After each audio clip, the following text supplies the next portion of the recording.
that person who made that music and the culture that they come from. That is the power that music has. And that is a really, really great power. You know, if you have a song that you have invested a huge amount of emotion, you know, we all have songs that say shit we can't ourselves articulate. Even songwriters have songs like that.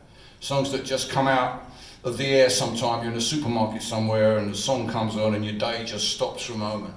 And you connect with that emotion that you had in that song. If you go to someone's gig and they're singing that song and you're singing it and 1,000 other people are singing it, whatever emotion you've put into that song is accepted by everybody in the room. That's the power that music has, to make you feel you're not alone, to make you feel other people's empathy, you know? And this is something that for a long time, I'll be frank with you, we've all taken for granted. We all feel it, we all know it. It doesn't need to be made explicit. But unfortunately, we live in a time when there is a war on empathy. When anyone who expresses any compassion for anyone outside of their own perceived group is immediately attacked with accusations of virtue signalling or political correctness. You know, political correctness doesn't actually exist. There's no such thing. Political correctness is a trope used by reactionaries to police the limits of social change, to hold back those things that they don't feel comfortable with.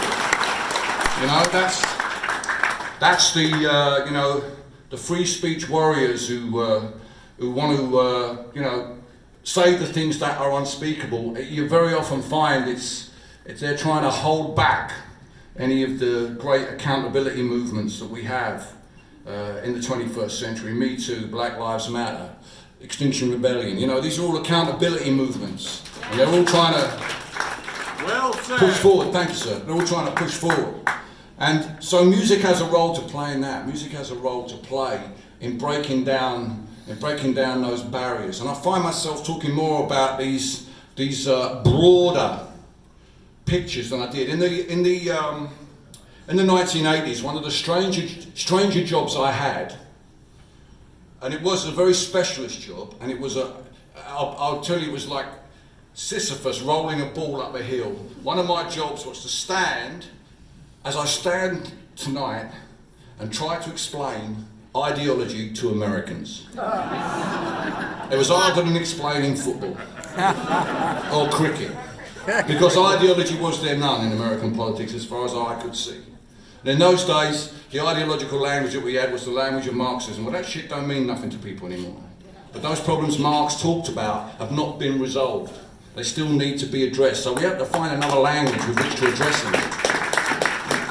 And that's why I find myself increasingly talking about empathy, talking about accountability, because it seems to me that all the things I've been talking about throughout my career, where I've talked about socialism, where I've talked about people organising in the workplace, where I've talked about people's rights, I've been talking fundamentally about accountability.